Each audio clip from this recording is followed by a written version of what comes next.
Yeah, Blitzkrieg has shown itself to be a truly more than competent strategy when it comes to the Genesys format. Low point cost has meant that it has really taken this format by storm and done so well. We have a 12 roll from Ricard there, and then versus a 5 from Jonas. But well done to them. Well done to them. It's a die roll. Good job. Sure. Well done on rolling 12. We have Richard starting off here as well.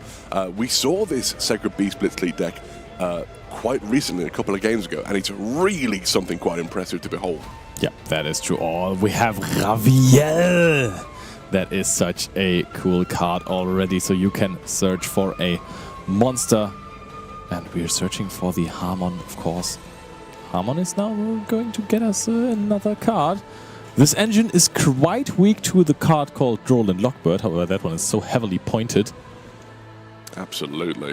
But we do see the Calamity of the Sacred Beasts, Hamon, Lord of Striking Thunder, adding that powerful Sacred Beasts released from the deck to the hand here as well. Or, like, this card is absurd. Add 3 and discard 2. What an absolutely incredible card this is. We're adding Creator, the Martyr, and Uriah, able to discard, what are we discarding here? 2 heavy polarizations there as the effect resolves, and it's absolutely incredible. That checks out going first. The big question is, does Jonas have some of the incredibly powerful non-engine in his hand? Maybe some hand trips that he can throw at his opponent so far. There was not really a need to. You don't necessarily need to play around cards like Triple Tactic Talents in Genesys too much. So keeping something like Mulch Armies in hand is still rather fine. But also, the in-engine of the Blitzkrieg deck is pretty strong because you have Crackle.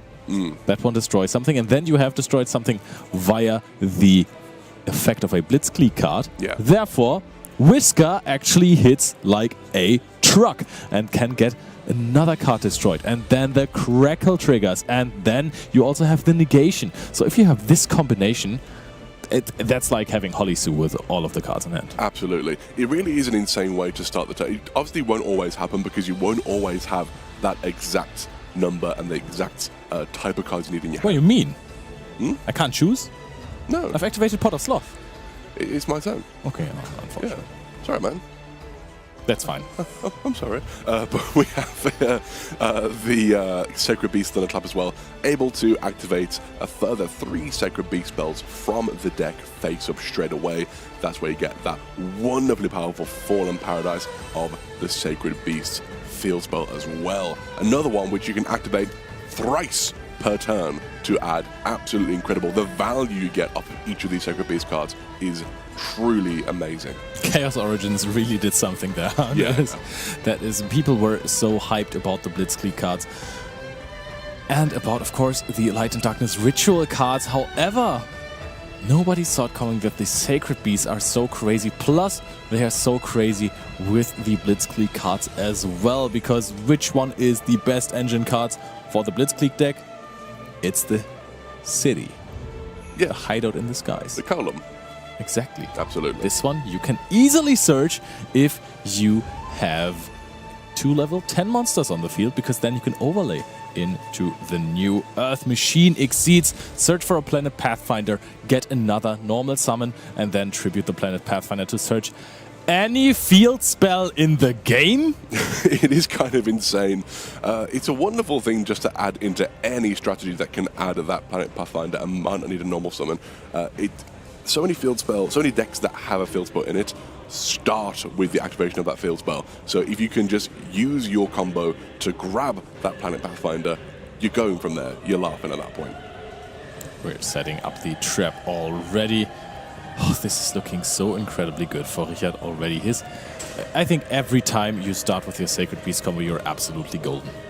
Yeah, absolutely. 100% on that. We have the Uriah, the Inferno of the Sacred Beast, Uriah, Lord of Searing Flames, to the field now as well. I love how long the names are. They didn't shy away from that, and I'm a huge fan of how long the names are on these cards. Yeah. It's so good.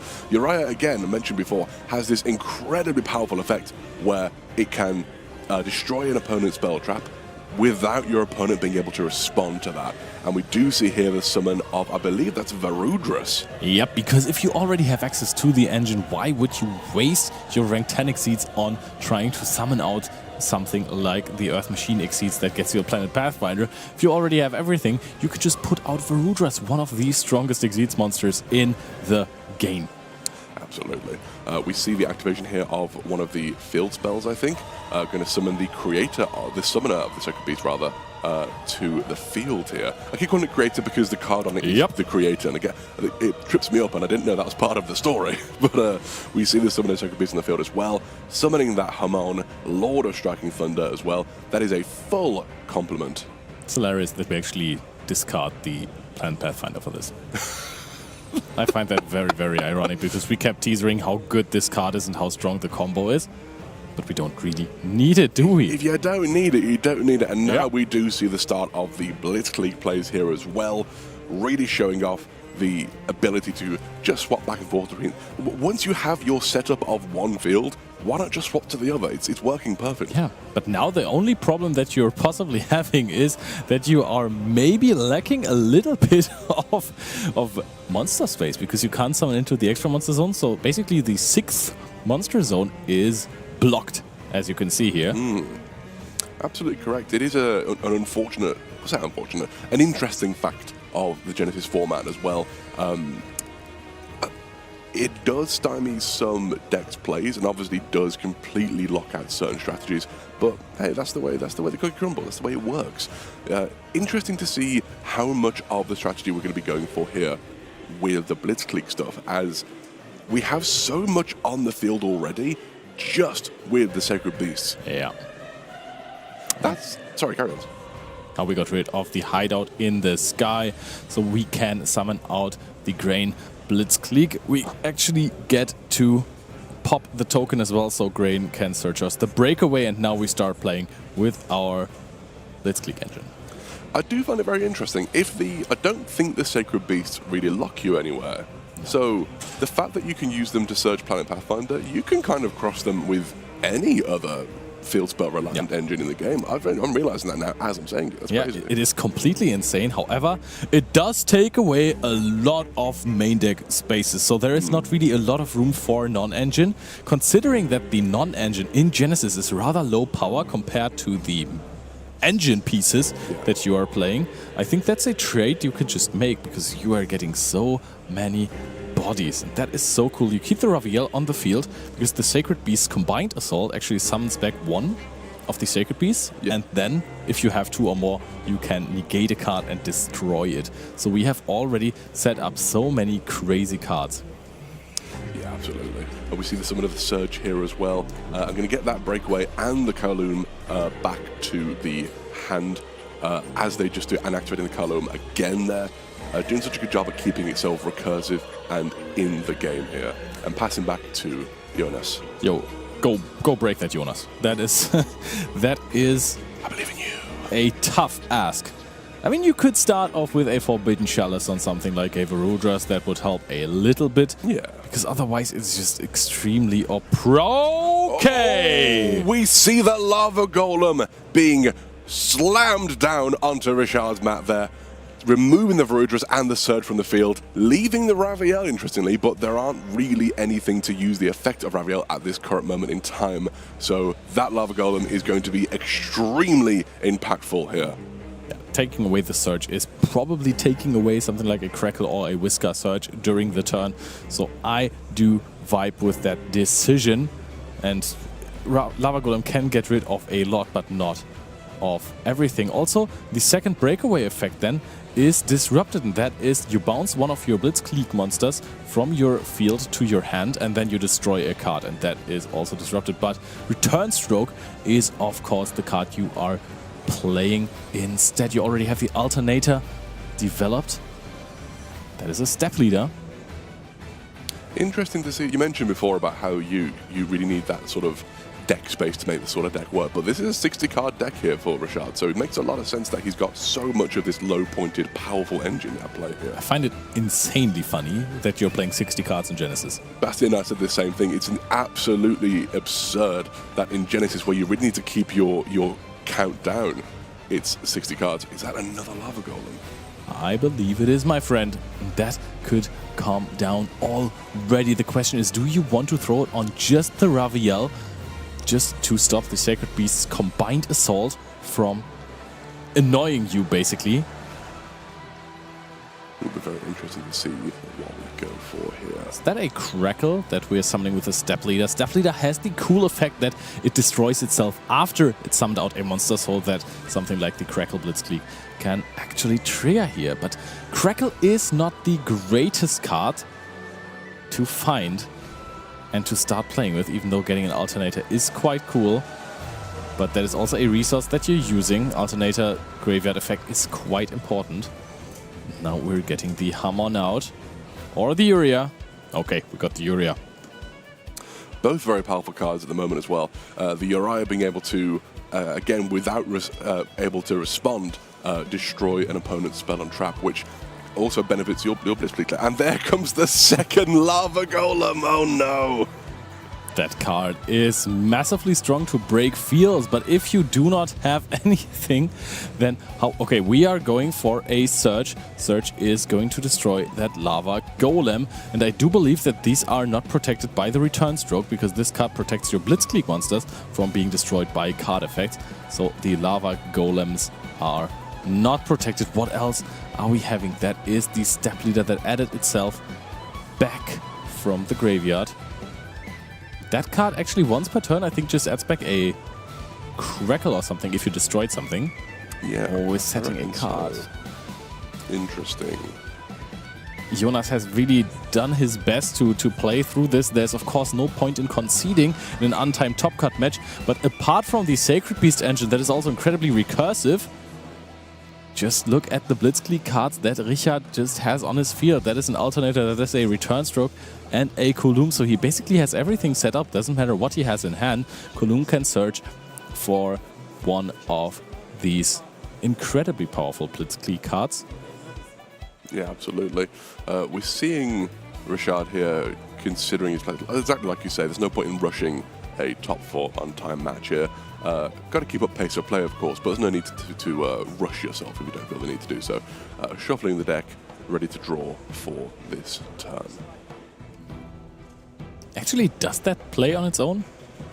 I don't even think it does. Yeah, you can play. You can search for Grain, destroy the Alternator, and then Alternator effect to Breakaway. And then what? Blitzkrieg is a really tough to pilot deck because you have to make a lot out of so little sometimes. And even if you have 3 different cards that search you something on your hand, sometimes it doesn't even play.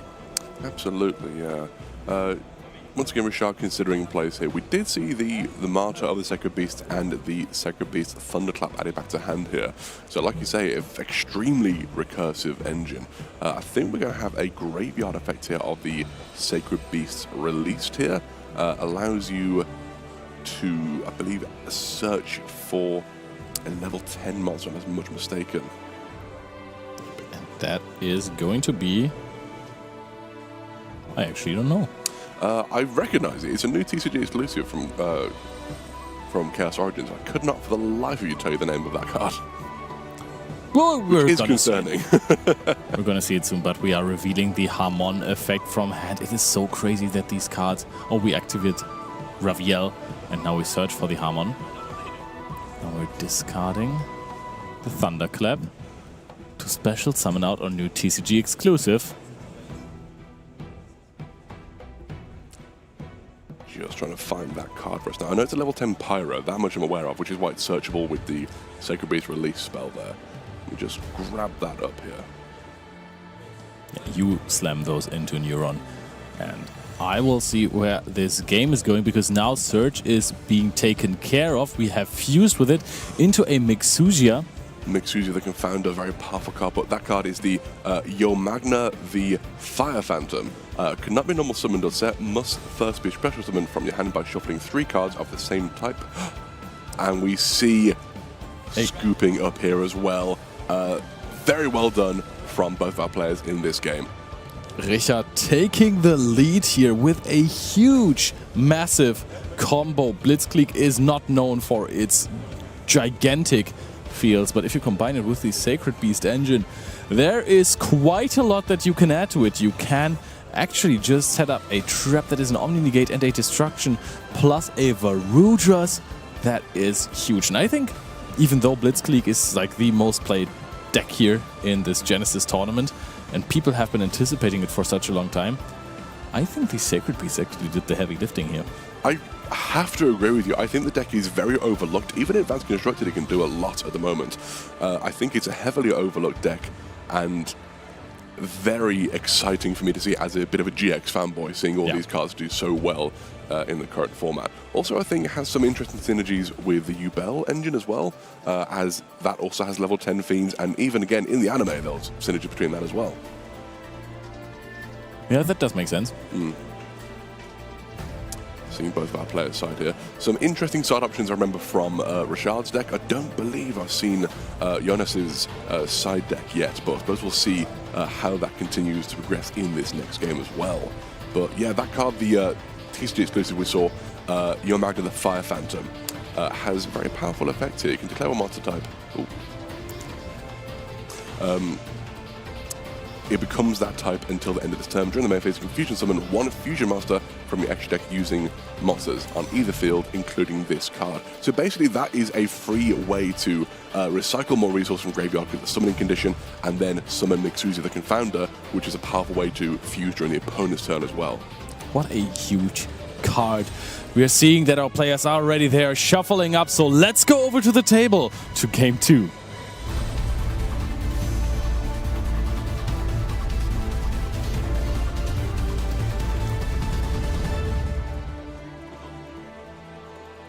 Now I have just realized, since we are not on the main featured match, we are always at the table. So saying let's go over to the table really does not make any sense. However, welcome back. Game 2 is about to start.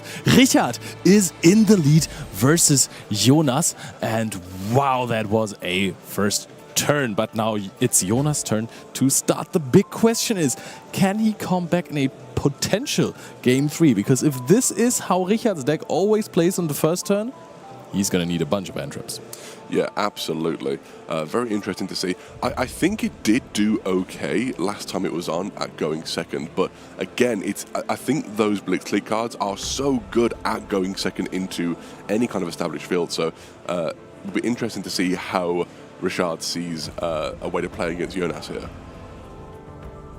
Now, before the players get going, I want to brief you a little bit that we are going to wait for the finals after this one, because we are going to also show the backup featured matches for the top 8 matches who's going to go to the World Championship in Constructed TCG. So after this, we're not immediately showing the finals, but we are going to show more Constructed, because we really want to see every single one of those fantastic games where it comes down to who is going to be a potential World Champion 2026 in Tokyo.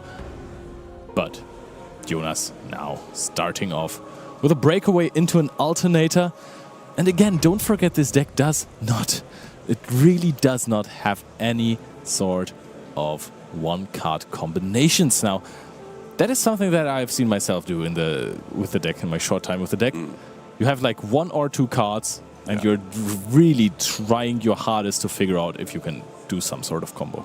I think those decks can end up being the most interesting to watch people play because, again, they aren't linear in how they play. You have to really think and consider how your game's going to go, how your turns are going to play out here. Sending that Crackle back to the deck to add the Surge to hand here as well with Alternator.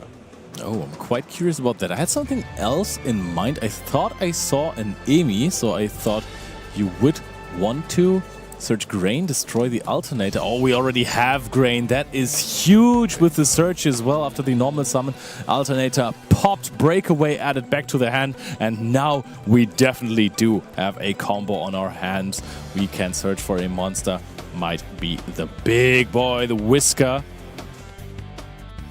Looks like it may well be. Again, that card is so incredibly powerful in any format, but especially I think in Genesys here, because it has that effect to just summon, destroy, negate, does so much as an incredibly powerful boss monster. And we see the Hidden City in the Sky column here as well.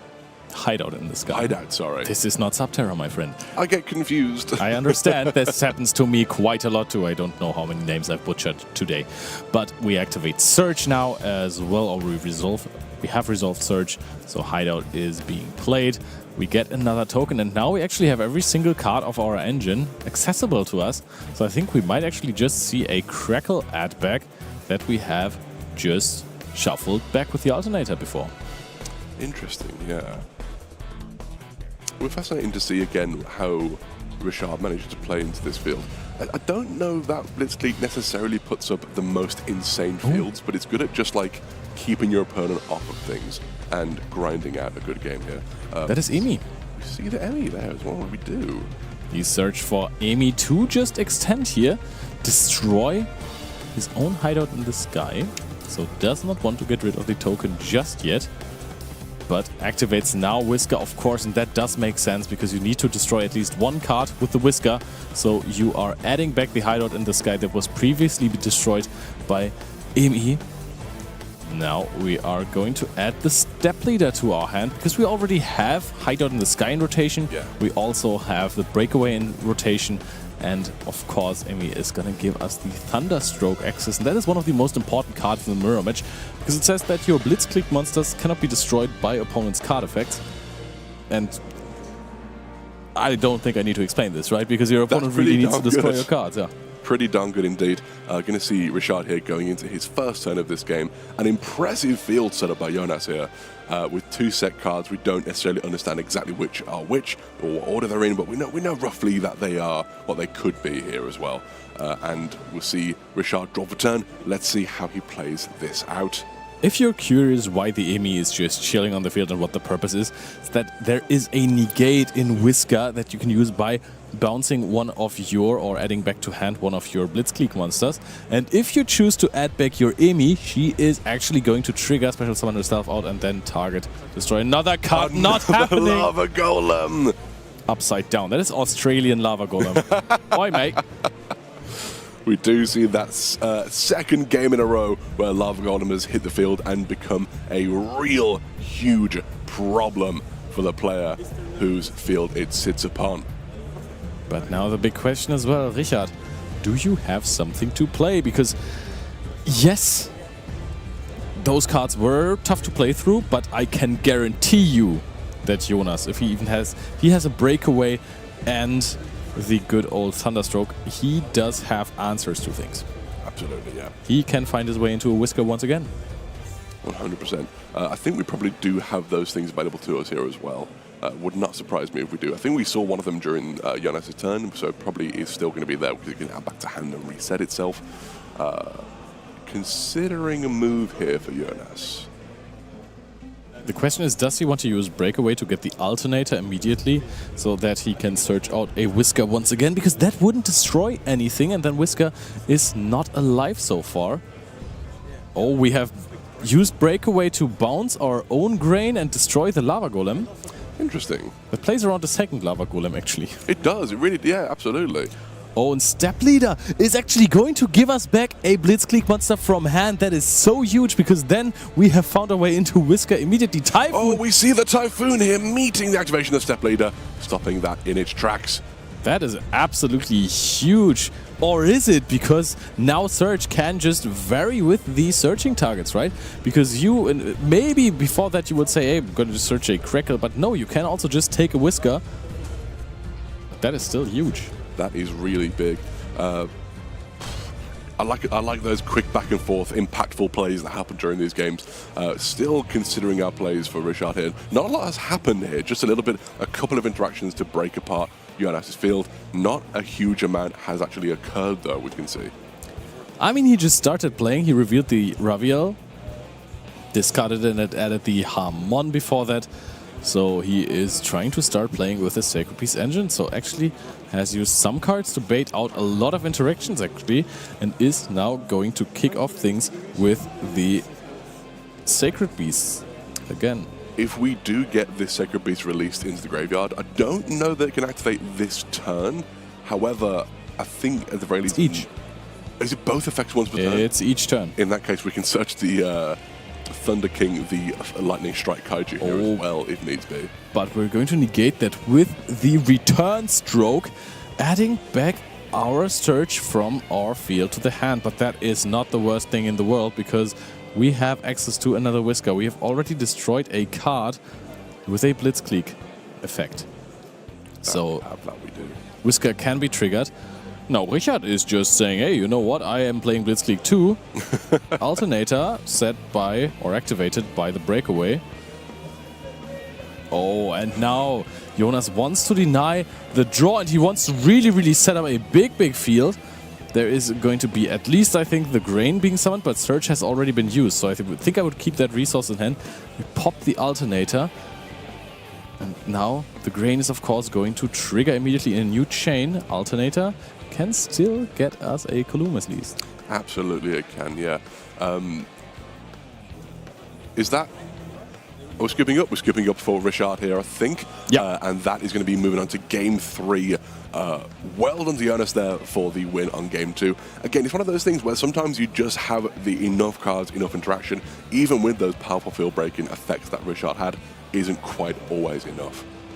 Sometimes you have to be brave, like Jonas here saying, hey, your Alternator effect, I think, even though this card is a valuable resource in the graveyard, I'm still going to deny you this first effect because you have already given away one of your Blitzkrieg cards. So I'm going to pop this one and see if you can still play, because he knows the engine well. He knows this Blitzkrieg engine is not going to combo off with one-offs. He found the right choke point for the Sacred Beast engine as well. So that was phenomenally played. But now that is going to be the uphill battle, playing versus a player of Richard Schaber's caliber, who is going first with such a huge combo deck. And when I say huge, I mean huge, because it's 60 cards. Literally huge, yeah. Like you say, it's sometimes you just have to take that chance. You have to try and think what leads to this leads to this, this leads to this, and you do the sort of the flow chart in your head. There comes a point where you have to think, I can't stop what comes after this. This needs to be what gets stopped now. And if it works, wonderful. If it doesn't, that's a shame. But it worked here, and that did win Jonas the game. Considering their siding options carefully here, once again, it seems. Yeah, usually you could see, for example, Richard was being super quick with the siding because you have your pre-made plans, right? Of course, you can't take a sheet of paper to the table where it says this on there, but you can just have your pre-made plans in mind. Siding patterns that have to be memorized before the tournament. But sometimes you're playing versus different odd strategies, perhaps, and there your choices aren't as clear anymore. Maybe you have a side deck plan for Sacred Beast, maybe you have one for Blitzkrieg. Yeah. But what are you doing if you're playing a combo wombo? Do you side in everything? Do you have enough cards to side out for everything? Yeah, very good point. You do have to sort of think what's going to hit the most general things here. And I think it can be difficult to make those plans and get those correct plays in order, but I think that does come down to deck building. You have to make sure your side deck is prepared for everything in that situation. And honestly, that is incredibly hard in tournaments like this, because in Genesys, every single deck is basically different, right? There's so many different decks. We've had Dark Lords on top of Swiss facing Labyrinth. Side for all of those. Absolutely. I think we do see the players shuffling their decks after siding here, and we are ready to move on to Game 3.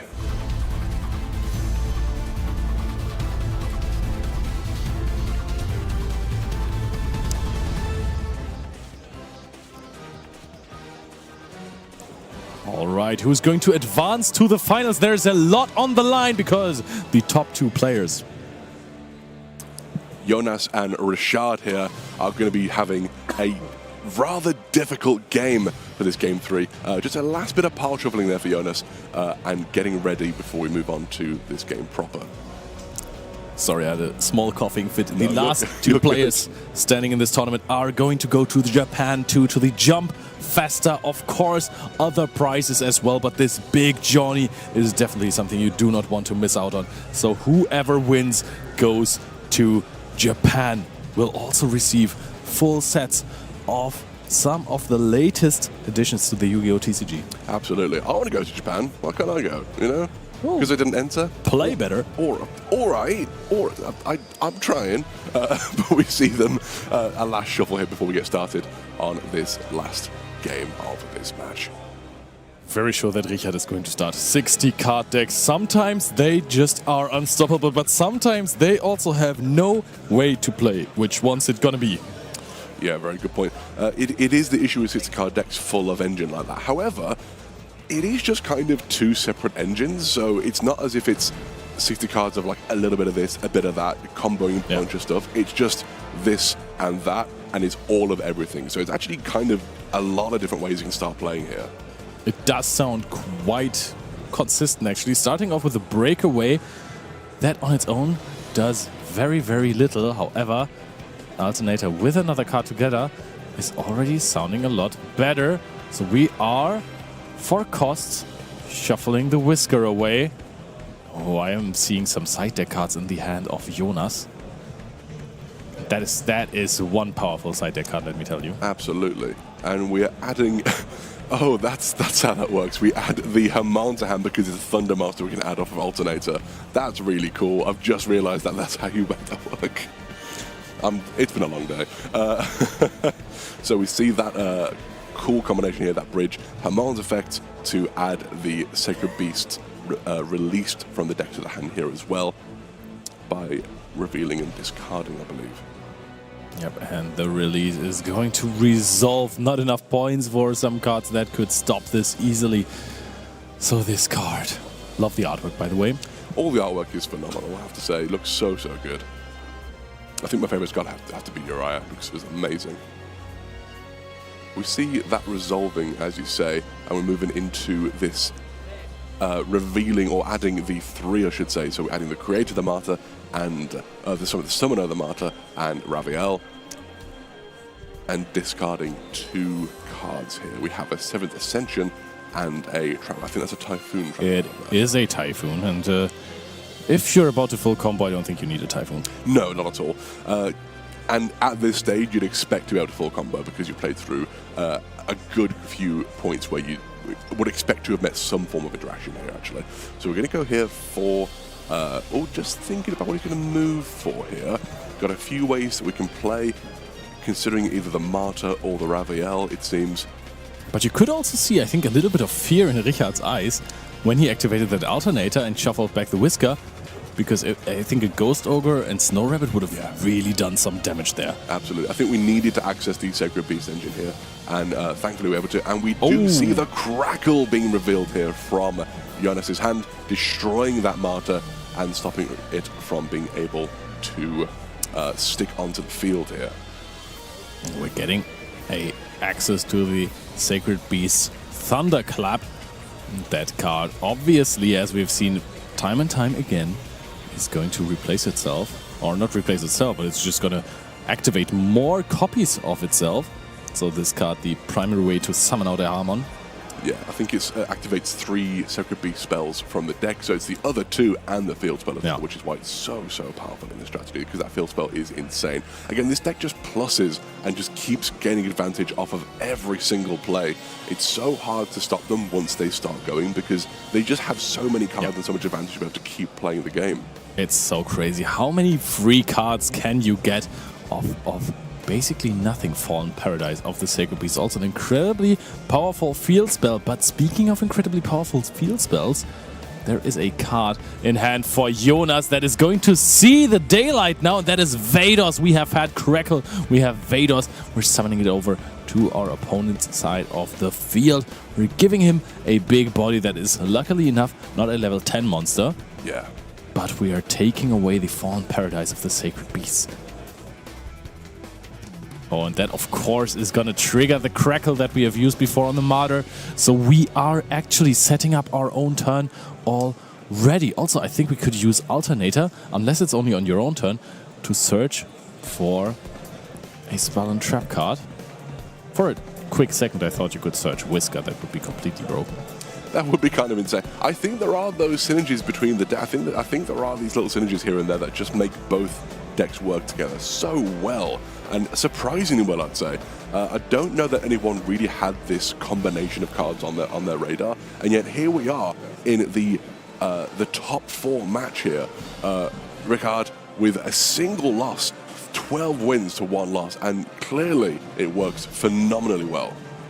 I think right now Jonas is looking at the second Vados in hand, and he is thinking to himself, or he's reading, can I do this? Can I do this twice? Can I actually do this one more time this turn, because if a hideout in the Sky Column is being activated, that is also a little bit troubling. That is the biggest problem with playing against these double engine decks.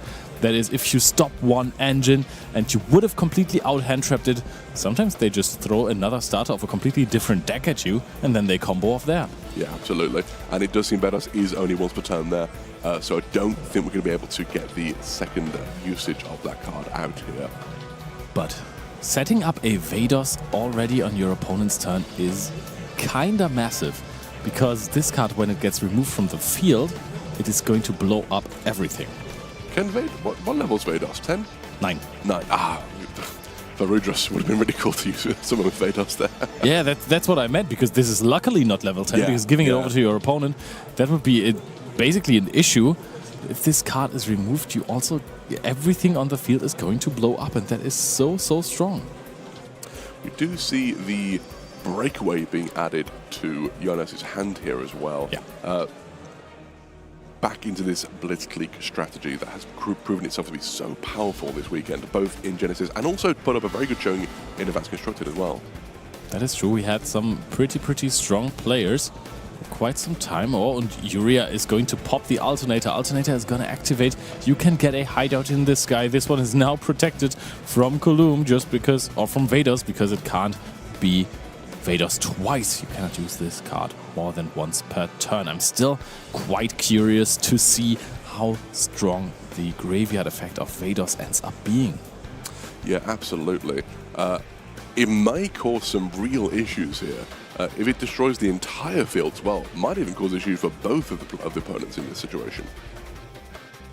I mean, we are already setting up an out to the situation rather early with the hideout, or with the breakaway that we have added, so we can add back Crackle to hand and destroy the Vados. But of course there is Varudras, the final bringer of end times. So this one is also now protecting from potential hand traps, and not only that, also from the breakaway in the next turn. Using the Kowloon City, the hideout in the Sky Kowloon here as well. I keep getting the name wrong on that one. That is super fine. Going to be adding I believe that's the Surge, I think that's going to be, but just considering which one we're going to go for here as well. It looks like Surge. Yeah. She reminds me of Ray a little bit. I see that, yeah, I can see that. Still just considering our move, and yes, seems to be the Surge being added to hand here at this moment in time. So, Surge is added. We have resolved that now fully. Now I think we're going to start perhaps with destroying the Crackle. Exactly, we want to take away resources. We want to take away the breakaway pop that is possible. Of course, you have started the turn with breakaway. Player like Richard does not forget about his potential triggers, no matter how many minutes they have been away from you. And now, Grain, of course, even if your Sacred Beast combo gets stopped, quote unquote, because honestly there is a Varudras. Plenty enough there at this point, yeah. He put down a Varudras through the Crackle plus Vados combination. Yeah, absolutely. So we see that Grain using the effect and adding that Whisker to hand as well. Again, this is such a difficult matchup here for Jonas to be dealing with. He's done his best to try and interact as best he can during this turn, but at this point I believe he will be starting out with a 4-card hand in his opening turn, which is going to be rather an uphill battle to get through this field here. This deck is completely insane. Don't get me. I think you should run this in the main event, because we have had successful players with Sacred Beast, and we have had successful players with Blitzkrieg already in the main event. So I think a bunch of those we're going to see in top 64 later on. Now Whisker is being summoned from hand, only summoning one, and he is popping the Vados. And now, of course, Vados can trigger, so Richard can negate it with the Varudras. Now, chaining 1 is Grain, of course, as a trigger, because it's on his own turn, and then the Whisker also takes care of it. You don't want to detach anything from that Varudras just yet. Oh, that's really a very intelligent play, to cycle your own resources in a way that maybe your opponent wasn't expecting here as well. Because I'm sure that Jonas was waiting on that Vados being an issue here, but destroying it yourself and dealing with it in such a way that actually you seem to plus off of it is really impressive. And 2 more set cards. This is through 2 hand traps to Vados and Crackle. This is basically more than the full Blitzkrieg field. That is higher than the ceiling of Jonas' entire deck. He has Whisker, he has a Surge, good setup. He has Varudras and 2 set cards, one of which is very likely to be Breakaway. Does Jonas have anything to answer this with? And most importantly, where are you even starting? If you have a Lava Golem, probably Varudras and Whisker. There it is. Bang on the money there, Leo. Getting rid of those 2 massive threats from the field with that Lava Golem. Yet again, a favorite in this game, it seems, of both players. Because you don't really need your normal summon all the time. That is the beauty of that deck. Now Jonas is using the Breakaway, and the question now that I'm asking myself is, we're activating Alternator, is Alternator going to immediately search us something, or are we waiting for Jonas to commit into the field and then possibly search something like an Emi? I think we've revealed the grain, and this one is then going to search for the Emi. So we are going to pop the token, and that seems like, of course, we pop the token, so we use the Surge. Surge is going to get us Whisker. Of course, we can chain block that with a Breakaway from the graveyard, and then after everything, we just have the same exact setup that we had before the Lava Golem, minus the Varudras. That really is impressive. It turns the Lava Golem into essentially just a Kaiju, which is, I guess, not nothing, but it has taken down the impact rather drastically from what we were expecting it to be. This deck is hilarious. The Blitzkrieg cards, they are just so incredibly resilient whenever your opponent throws something at you. Because I think in this format, there's also not that much destruction protection. No, I don't think so at all. It probably exists, but I don't think we have anything here at this current moment, at the very least. This is more than an uphill battle at the moment for Jonas. This is seeming very difficult. Both players dealing the best they can in the situation, but it's not going to be easy. It's looking like it's an up-mountain battle for Jonas, if you can say that, because he has to play versus the infinite engine of Blitzkrieg, and the big question is, how many interruptions are there still? Alternator is a fantastic card, but it also has some limitations. Yeah, that it does. Activating that from the deck with the Breakaway here. Really trying to see how Jonas is going to pull it out the bag here. Jonas with a phenomenal run at the, I think, last Austrian Open in Vienna. Was one of the top 4 there. Very, very strong player from a region in southern Germany. Richard checking his graveyard here as well. Just making sure it's not missed anything by the looks of things. We're seeing Jonas considering, as he's searching his deck, what would be best to go for. I believe that could be a Surge being added to hand here by the looks of things. Yeah. Basically everything starts with the Surge. Now the big question. Grain popped the Alternator. Now that is rather interesting, since we have already used Breakaway. So how useful is the Grain Surge anyways if we are prioritizing this over summoning the Surge first? However, we could use Alternator, the last one we have used in the first turn of Richard. Absolutely, yeah.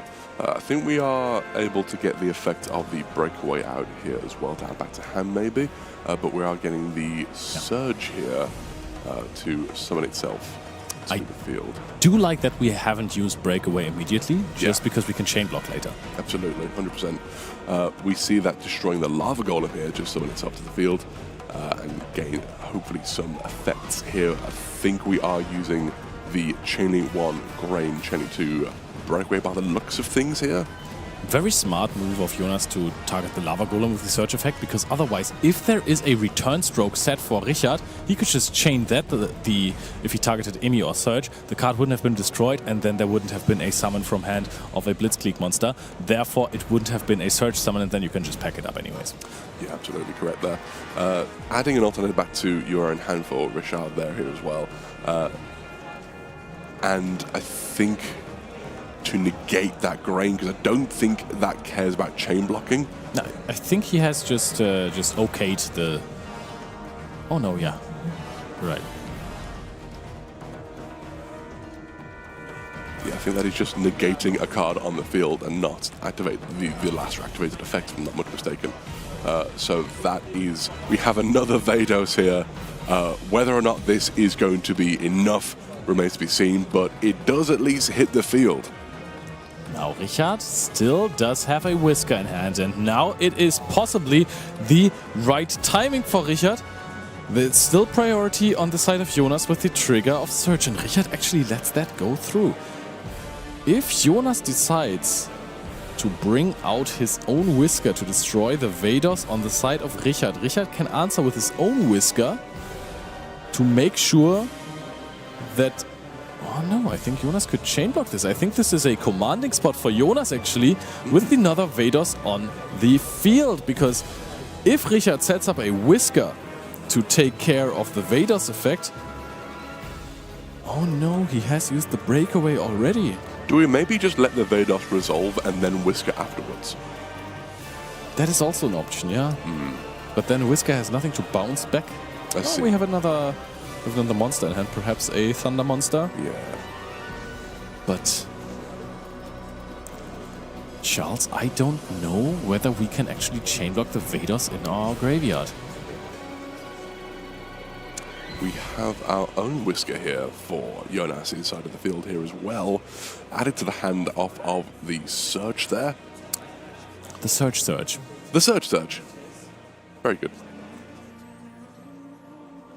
Jonas showing, hey, if I stop your crazy engine of the Sacred Beast, I actually can play the Blitzkrieg Mirror like it's a normal one. Let me tell you something, I am a master of the grind game. So Jonas now access to another breakaway perhaps, right? Or we are searching for the Step Leader because we do not have that one in rotation yet. She gets another hideout in the sky.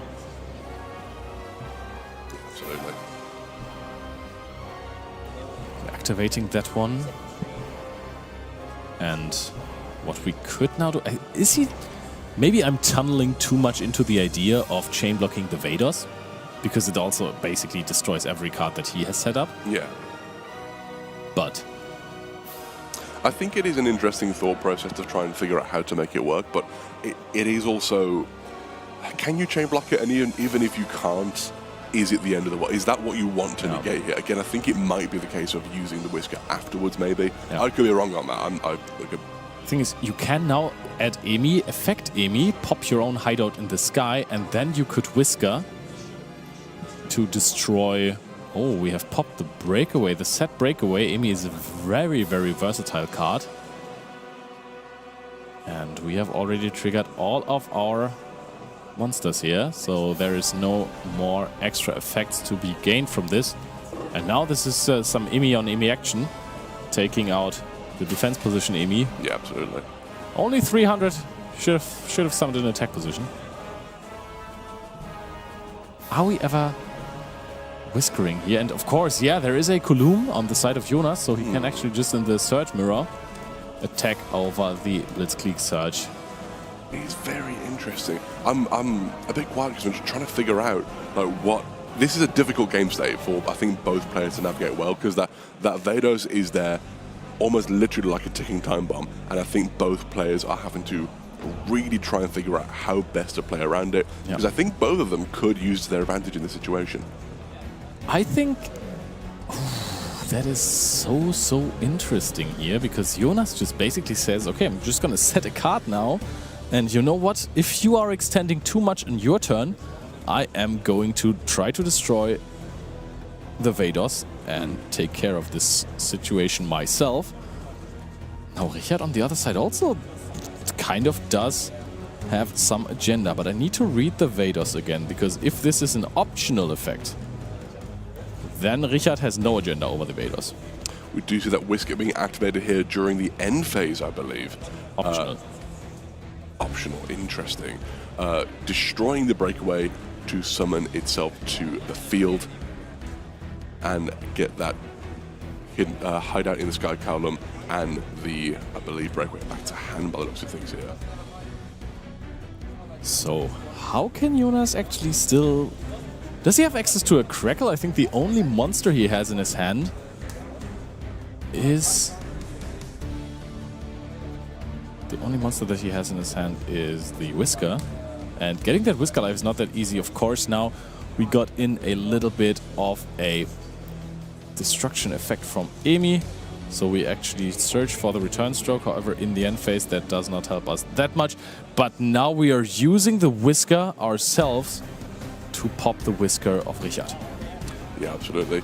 As you said, Emi on Emi. Now it's Whisker on Whisker, just getting that sort of the mirrored versions of themselves destroyed during Jonas' end phase here. Richard starting off his turn. I think we all thought it might have been curtains for Jonas here, but he's done a stellar job in pulling back from where he was at the start of his turn as well. I mean, it's still going to be hard for him to interact with his opponent because I think he can just turn that Vados into attack position and attack over the Emi. That makes the Whisker effect much less threatening. Because if you activate any monster effect and then Jonas just says, hey, you know what, Whisker, bounce back my Emi for cost, Emi is going to trigger, summon itself back, destroy a card on the field. That is going to trigger Grain and Surge and the Breakout as well. If you even want that, you're going to get access to another Whisker that is going to be live immediately as well. You can summon that Whisker, pop something, for example the Vados, when your opponent tries to extend more into the field, and then you can trigger Vados and Chainlink to Breakaway. Yeah, we see as well here the Sacred Beast released from the graveyard effect, adding that Hamon, Lord of Striking Thunder from the deck to the hand, activating the effect to reveal it, to add, I guess, another one of those cards to the hand as well. Why would you not? It's add 3, it's very powerful. We're going to be searching for another Sacred Beast released to add to the hand here. Richard hasn't really found his way through all of these Sacred Beast cards, so it does not feel like the engine is really running right now. However, even if he gets 2 level 10s onto the field, Varudras has already been gone through. Yeah, absolutely. It's an interesting place for Richard to be in at the moment. It might be that he's trying to bait out interactions on the Sacred Beast. It is they kind of force interactions because on the field they are really, just them in and of themselves, are a very powerful presence. Yeah. So if you have to interact to stop that, you might run out of interactions to stop the Blitzkrieg cards. Sometimes I forget that having a monster with 4,000 attack points is... It's pretty good. Yeah, the game is so centered around the first turn and setting up a good field and then perhaps winning with that sometimes just having battle phases is something that you overlook. I mean, they do also have powerful effects as well. So you got that to remember, where you can just leave them on your field at the end of your turn, and that's enough sometimes to get you to your next turn, because they themselves are no slouches in that department. Adding the Martyr, the Raviel, and the Hamon to hand and discarding one of the... Thunderclap and a Hideout. And a Hideout, yeah. Because Hideout, of course, you can just add back if you destroy something with a Blitzkrieg effect. And that already should be a warning signal for Jonas, because that means that Richard is planning on destroying some cards, no matter what happens. Oh, we see the search here coming out for the Thunder King. The words Thunder King, the Lightning Strike card will be added to the hand. Wow. Going to be able to quickly remove the favorite threat here for Richard. Thunder King, the Kaiju, is so strong onto the Whisker. So that is going to take away the interruption, and most importantly, it is going to really stop Jonas' engine from working. However, I do think that the Blitzkrieg monsters, I really need to fact check this before I say this. We've seen this before, also trigger on destruction of something else. I believe at least some of them do, if not all of them. Yeah, if another card is destroyed by a card effect, something like Surge, they trigger. So Richard has to pay a lot of attention on what he does with his own Blitzkrieg cards before he pops off and then pops one card, destroys one card on accident, and then Surge says, hey, I'm going to get a Whisker back. Whisker is going to destroy 3 cards of yours, and then I'm going to trigger my Vados and Chainlink 1, the Breakaway that I still have in the graveyard on Chainlink 2, add that back, get more resources, you destroy everything on the field, you have overcommitted, and then it's Jonas' turn again. So he has to be incredibly careful of how he uses his Blitzkrieg cards. Yeah, very true here. We see the, I think, is it discard 3? Yeah. Yeah, adding that Raviel back to the hand here. Again, just 4,000 attack. It's not nothing. It's something to be respected, I have to say. And he just summoned it because of the Fallen Paradise of the Sacred Beast. Yeah. And that is already setting up quite some damage. This one actually even runs over that Thunder Kaiju. So we are in a sublime position to just attack. But I think that he can actually just play a little bit more. Send 3 monsters here to summon the Hamon Lord of Striking Thunder as well. Then tributing to off the effect of Raviel to remove the field. And that is it for Jonas, it seems. We saw the handshake. Infinity of the Sacred Beast, Raviel, Lord of Phantasms, actually gets Richard to Japan to the Jump Faster with the effect destroying 4 cards, destroying everything on Jonas' side, getting up to 8,000 attack points with a Sacred Beast that is true Yu-Gi-Oh! Poetry.